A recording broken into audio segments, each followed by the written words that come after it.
All right, we are back with the GSMC Wrestling Laureate podcast brought to you by the GSMC Sports Network. I'm your favorite wrestling fan here, Eric Rodriguez, here every Monday through Friday, 8 p.m. Pacific time, 11 p.m. Eastern time, here to talk about the greatest thing in the world, professional wrestling, all the action inside and outside of the ring, backstage curtain calls, rumors and dramas.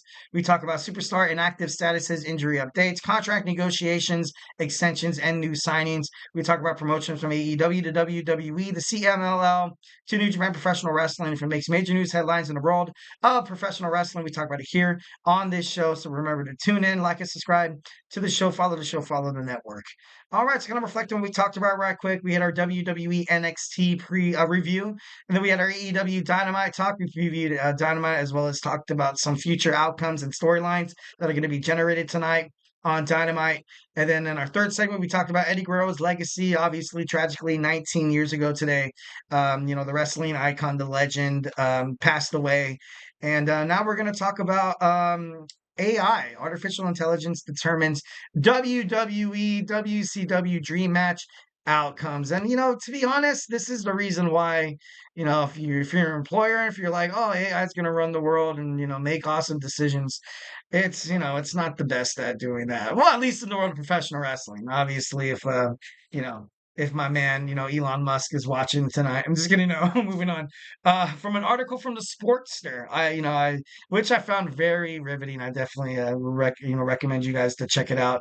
Artificial intelligence. They plugged in, what would WCW versus WWE dream matches and the outcomes during the Monday Night War, and artificial intelligence. The computer was like, I'm just kidding. It was, it was, they were rivals in the 1990s. Obviously a huge screw up through this whole invasion angle that WWF and WWE, basically did to these poor WCW superstars who were very, WCW got bought out by Vince McMahon.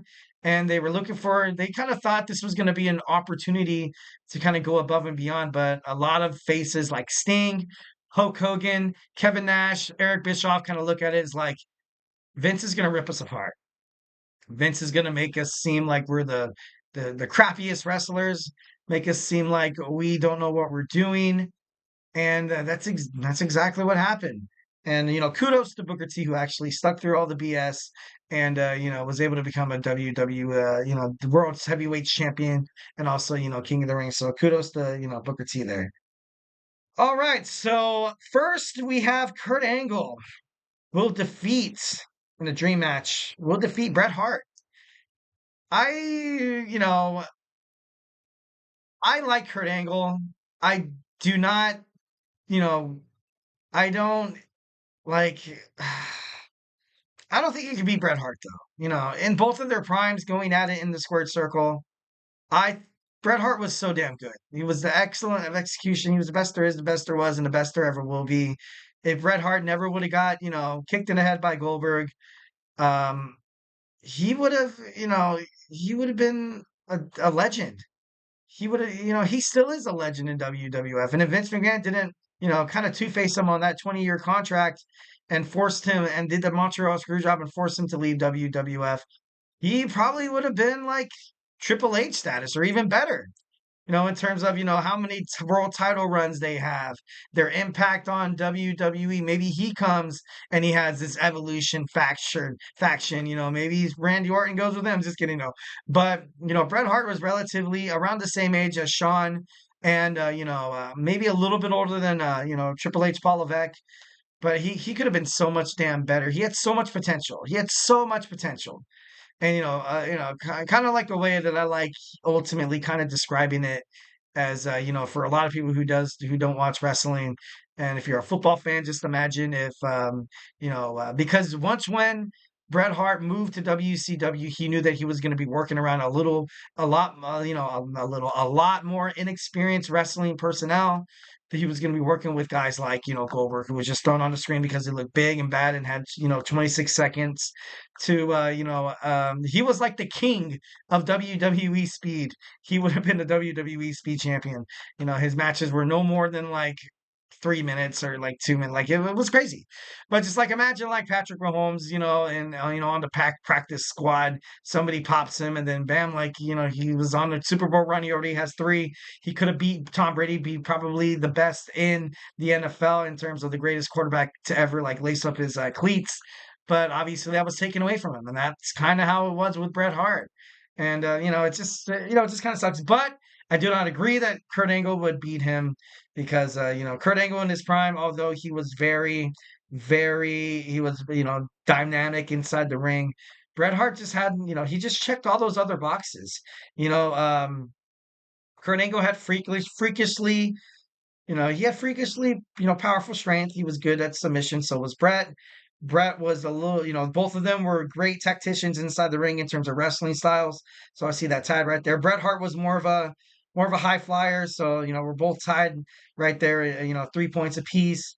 And at the end, you definitely have to have that it factor. Like, and Kurt Angle, yeah, he had an it factor. That's true. But Bret Hart was the face of WWE once when WWE went kind of south after the whole steroid scandals and the way they were treating women backstage. And Bret Hart was like this consistent, efficient family man that he would do interviews with his kids on his lap, and it was just he was a humble guy. So a lot, that's the kind of picture that they wanted people.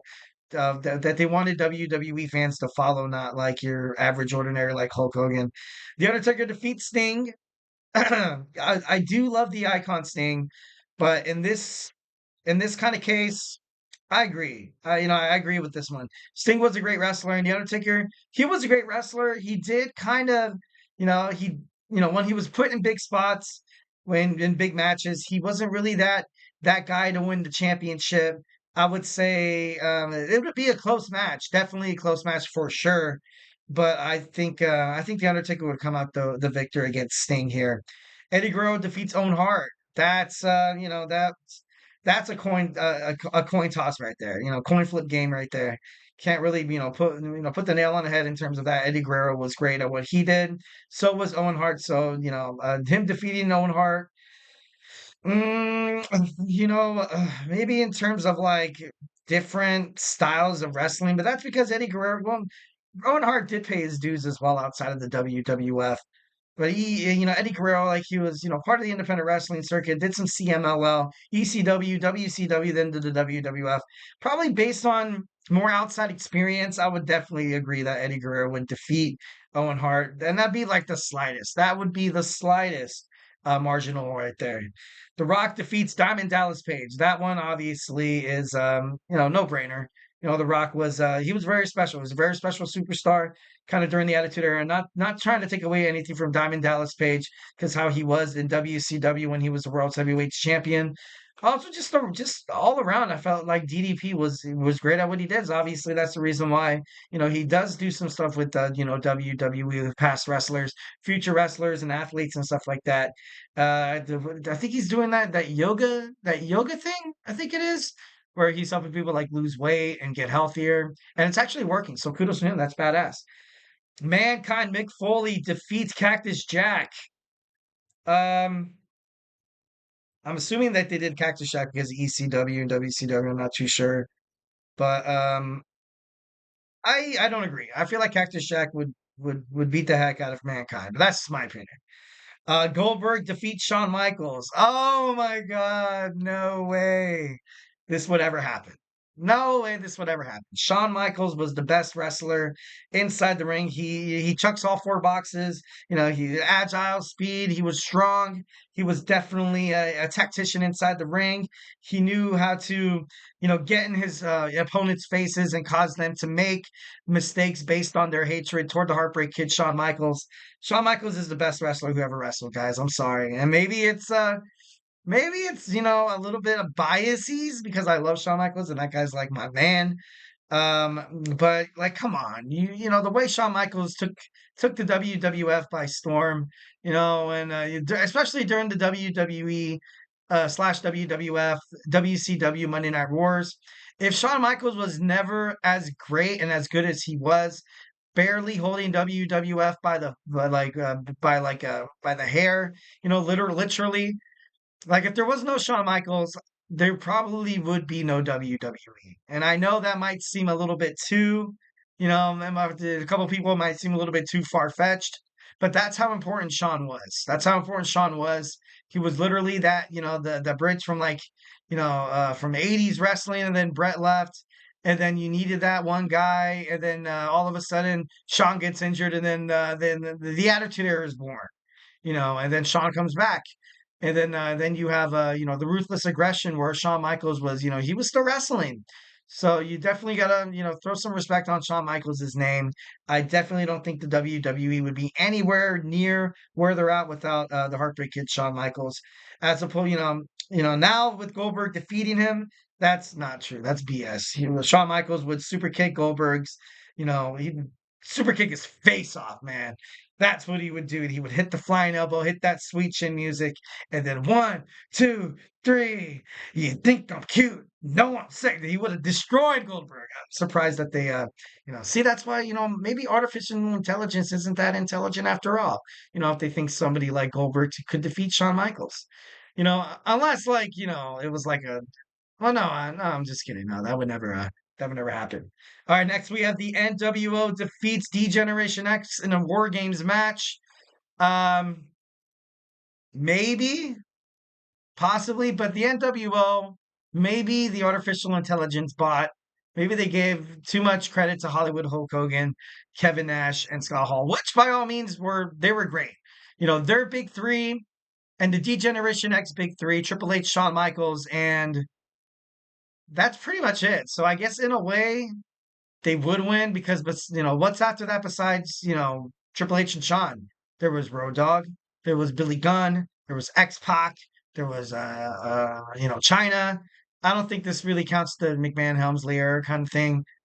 So I guess in a way, yeah, no. To be honest, I think the NWO would defeat D Generation X in in a War Games match. So definitely, in that case, they got it right.